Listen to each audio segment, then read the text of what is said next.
آپ کی تقریریں سنی، مختلف موضوعات پر آپ نے تقریریں کی، ہر موضوع تقریباً اہم تھا، بولنے والا موضوع، یاد کرنے والا موضوع، سیکھنے اور سکھانے والا موضوع، پیغام والا اور دعوت والا موضوع تھا۔ ایسا موضوع تھا جو انسان کی زندگی بنانے کے لیے کافی ہو،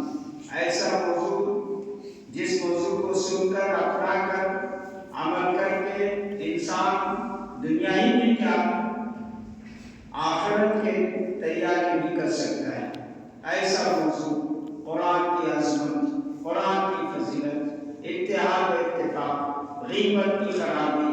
غیبت کی قباحت، غیبت کی برائی، یہ تمام چیزیں تھیں آپ کے پاس، اور ان چیزوں کے ذریعے سے انسان ایک کامل مومن، کامل انسان، کامل مسلم بن سکتا ہے اگر ان چیزوں پر وہ عمل کرے۔ خود بھی جیسے کہ وہ کہہ رہا ہے، دوسروں کے سامنے بیان کر رہا ہے اور اچھے انداز میں بیان کر رہا ہے، خطیبانہ انداز، خطیبانہ اسلوب اور الفاظ کی بھرمار اور ہمت و اعتماد، توکل اور جرأت کے ساتھ وہ اسٹیج پہ آتا ہے اور بہترین انداز میں وہ تقریر کرتا ہے، بڑے اعتماد کے ساتھ، بڑی ہمت کے ساتھ، بڑی جرأت کے ساتھ۔ لیکن جو پیغام ہے، اصل اس پیغام کو ہمیں سمجھنا چاہیے کہ پیغام کیا دیا گیا ہے، اس موضوع کا اصل میں پیغام کیا ہے، یہ موضوع ہم سے کیا چاہتا ہے، یہ موضوع جو ہم سنا رہے ہیں دوسروں کو بھی یہ سوچنا چاہیے کہ جس موضوع پر ہم گفتگو سن رہے ہیں، تقریر سن رہے ہیں، اس سے ہم کو کیا فائدہ ملے گا، ہمیں کیا پیغام مل رہا ہے، اس کے کیسے نتائج پر عمل ہوں گے، اگر ہم عمل کریں اور عمل نہ کریں تو اس کے کیا نتائج پر عمل ہوں گے۔ ان چیزوں کو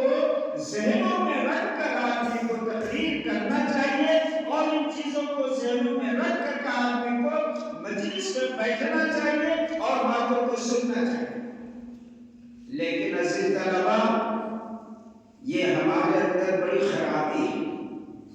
کہ ہم جو تقریر کرتے ہیں وہ محض دوسروں کو سنانے کے لیے کرتے ہیں،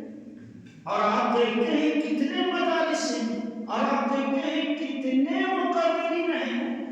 بہت سے مقررین۔ آج کا جو ہے نوجوان ہر محلے میں 10 20 جو بھی مدرسے میں پڑھ رہا ہے یا جو بھی تقریر سے وابستہ ہو گیا ہے، جو بھی اس راستے میں نکلا ہوا، ہر شخص مقرر ہے، ہر شخص تقریر کر رہا ہے۔ لیکن جو تقویٰ، جو پرہیزگاری، جو للہیت، جو خدا شناسی صحابہ کرام رضوان اللہ علیہم اجمعین کے دور میں تھی،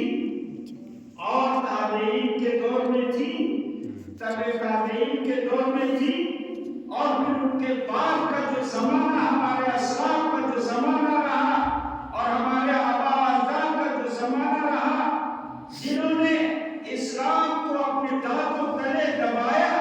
اسلام کے عمل کو اپنا زندگی کا محور اور زندگی کا جو ایک مقصد سمجھا، وہ لوگ دراصل میں کامیاب رہے، اور انہوں نے اچھا عمل کیا، انہوں نے اپنا ماحول، اپنا معاشرہ اسلامی طرز پر ڈھالا، اور اسلامی تہذیب پر انہوں نے اپنی زندگی گزاری۔ کوئی دشمنی نہیں، کوئی عداوت نہیں، کوئی بغض نہیں، کوئی نفرت نہیں، اور کسی طرح کا غصب نہیں، کسی طرح کا جو ہے لوٹ کھسوٹ نہیں، اور کسی کے پیچھے پڑنا نہیں، نہ کوئی غیبت، نہ کوئی تجسس، نہ کوئی پیچھے پڑنا، نہ کوئی ٹوکنے لگنا، کوئی چیز نہیں تھی۔ کیوں؟ اس لیے کہ قرآن پر وہ مکمل عمل بھی کرتے تھے، قرآن کو سنتے تھے، قرآن کو پڑھتے تھے، قرآن کے پیغام کو سناتے تھے، اور خود بھی عمل کرتے تھے، اور جو سنتے تھے وہ مکمل عمل پیدا ہوتے تھے۔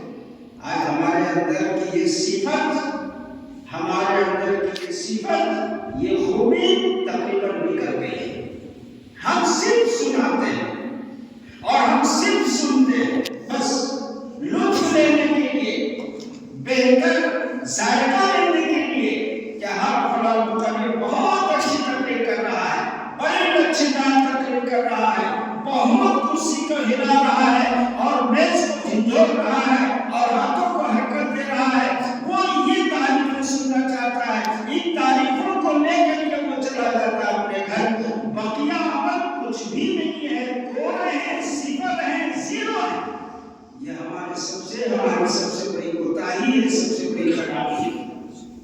مقرر ہونی چاہیے کہ جو ہم پیغام دے رہے ہیں ہم اس پر عمل کریں، اور ثابت ہونی چاہیے کہ جو پیغام دیا جا رہا ہے اور جس مقصد کے تحت ہم اسٹیج کے قریب آئے ہیں، جس مقصد کے تحت ہم مجلس میں آئے ہیں، محفل میں آئے ہیں اور اس مجلس میں آئے ہیں، اس سے ہم کو فائدہ اٹھانا چاہیے۔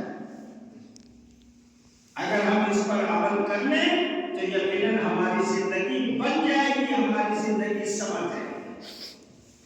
آپ لوگ اگر یہاں سے یہ چیزیں سیکھ کر کے نہیں جائیں گے،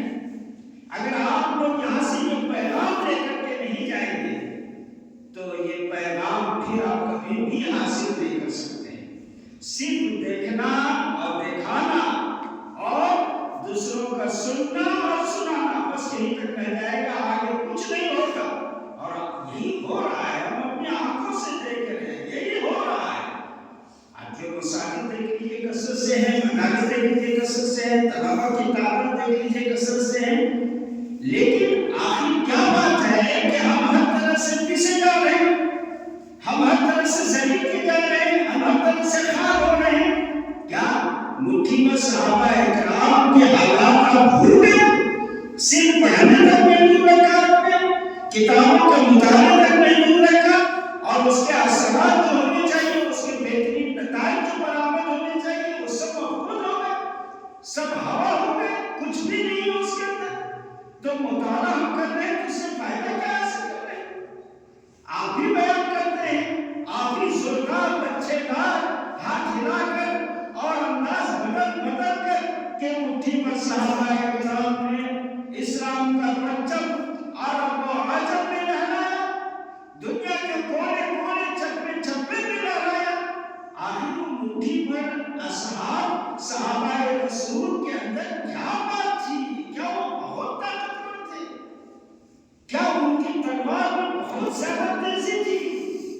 کیا ان کو جو ہے ان کے اندر کو اور چیز حلول کر رہی تھی کہ دو نہیں 10 20 لوگ نہیں ان کو زیر کر پاتے تھے؟ آپ اندازہ لگائیں، صحابہ کرام انسانی تھے، ہماری ہی طرح تھے،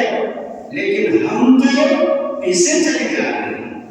ہم تو شکست کھاتے چلے جا رہے ہیں، ہم تو سر جھکائے چلے جا رہے ہیں۔ ہمارے اندر جیسے لگتا ہے کہ یہی چیزیں ہمارے اندر ہماری گھٹی میں ملا دی گئی ہے، تو تم کو سر جھکا کر کے رہنا ہے، ذلیل ہو کر کے رہنا ہے، دوسروں کو صاحب اقتدار مان کر کے چلنا ہے، انہیں کے جو ہے زیر سایہ اپنی زندگی کو بسر کرنا ہے اور گزارنا ہے۔ کہنے کا مطلب یہ ہے عزیزو کہ آپ ابھی سے اس وقت یہ آپ کا آغاز ہے، یہ آپ کی زندگی کی ابتدا ہے، یہاں سے آپ شروعات کریں۔ جس طریقے سے آپ بہترین اور اچھی تقریر کرنے کا قصد و ارادہ کرتے ہیں اور بہترین انداز میں اپنی بات کو لوگوں تک پہنچانے کی کوشش کرتے ہیں، اسی طریقے سے اس کے پیغام پر بھی عمل کیجیے۔ اس کے پیغام غیبت نہیں ہے، غیبت بہت بری چیز ہے، بہت خراب چیز ہے، اس سے سوائے نقصان کے کوئی فائدہ نہیں۔ ہم غیبت کر رہے ہیں تو دوسروں کو کیا فائدہ پہنچ رہا ہے؟ آپ بتائیے ہمیں کیا فائدہ پہنچ رہا ہے؟ ہم کو چائے مل رہی ہے، چائے ہی مل جاتی کم از کم 6 روپے کی، ہم غیبت کرتے رہتے ہیں، دن بھر ہم چائے پیتے رہتے، لیکن وہ بھی تو میسر نہیں ہے۔ جب وہ بھی نہیں تو سوائے تکلیف دینے کے اور کیا ہو سکتا؟ سوائے تکلیف دینے کے، ان کو حقیر اور ذلیل کرنے کے، ان کی عزت کو ڈاؤن کرنے، ان کی عزت کو گرانے کا کیا مقصد ہو سکتا ہے؟ تو اس طرح کا پیغام لے کر کے آپ جائیں، اس طرح کا پیغام اپنے ذہن میں ڈالیں، جبھی تو آپ کو فائدہ ہوگا کہ ہاں ہم نے ایک بات کی ہے، ایک بات یاد رکھی ہے، ایک بات ہم نے مطالعے میں یاد کی ہے اور پڑھا ہے، اس کا اثر ہمارے اوپر بھی ہو رہا ہے، اور اسی کے ذمن میں ہم جو ہے دوسروں تک یہ پیغام پہنچا رہے ہیں، اور جو سامنے ہیں سننے والے ہیں ان کو بھی یہی چاہیے۔ لیکن ہمارے طلباء سر جھکائے رہتے ہیں، یا تو سنتے ہیں یا اپنی کتاب لے آتے ہیں، کاپی لے آتے ہیں، وہ مطالعہ کرتے رہتے ہیں، بیٹھے رہتے ہیں۔ اس طریقے سے اس پیغام سے آپ کو کوئی فائدہ نہیں پہنچے گا۔ اس لیے عزیزو میں بس اتنی کہ مختصر سی بات ہے، آگے کچھ نہیں کہوں گا، کہ آپ جو بھی تقریر کریں اس کا جو نچوڑ ہو، اس کا جو پیغام ہو، آپ اپنے لیے بھی اس کو رکھیں اور دوسروں کے لیے دوسروں کو آپ سنا ہی رہے ہیں، دوسروں کے لیے ہے، لیکن اس کا پیغام خود اپنے لیے بھی رکھیں، اس پر خود بھی عمل کرنے کی کوشش کریں۔ انشاءاللہ اگر آپ کے اندر اخلاص ہوگا، خلوص ہوگا، نیت صاف ہوگی، ستھری ہوگی، ذہن میں تازگی ہوگی، تو یقیناً یہ چیز آپ کی ذات کو بلندیوں تک پہنچا سکتی ہے، اور یہ چیز آپ کے لیے آپ کی زندگی کو بالکل منزہ صاف ستھری کر کے دنیا کے سامنے پیش کر سکتی ہے۔ اور پھر ظاہر بات ہے جب انسان کے سلسلے میں اللہ رب العزت کسی کے لوگوں کو دلوں میں جب محبت ڈال دیتا ہے، جب اللہ تعالیٰ محبت ڈال دیتا ہے، وہی دوسرے لوگ آپ کی باتوں کو غور سے سنیں گے اور کہیں گے کہ حضرت کچھ بیان کر دیجیے۔ دیکھ کر اللہ تعالیٰ نے بات ڈال دی ہے آپ کی شخصیت کی، یا آپ کی پاک بازی کی، یا آپ کی پاک دامنی کی، آپ کے خلوص کی اور آپ کے صدق دلی کی، یہ بات ڈال دی ہے کہ یہ سچے ہیں، مخلص ہیں، ہمارے لیے، عوام کے لیے، اللہ کے لیے، اللہ کے رسول کے لیے، اللہ کی کتاب کے لیے، ہر ایک کے لیے مخلص ہیں، عوام کے لیے مخلص ہیں، خود اپنی ذات کے لیے مخلص ہیں، تو پھر وہ محبت پیدا ہوگی اور آپ کو لوگ اپنے آنکھوں پر بیٹھائیں گے۔ لیکن شرط یہی ہے صرف سنانا مقصود نہ ہو، بلکہ اس پر عمل کرنے کی کوشش کریں۔ اللہ تعالیٰ سے دعا کریں گے، کرتے ہیں کہ اللہ تعالیٰ ہمیں اور آپ کو عمل کرنے کی، پیغام کو سمجھنے اور پیغام کے جو پیغام کا نتیجہ برآمد ہو سکتا ہے، اس نتیجے کو اپنانے اور اس کے مطابق اپنے آپ کو ڈھالنے کی توفیق عطا فرمائے۔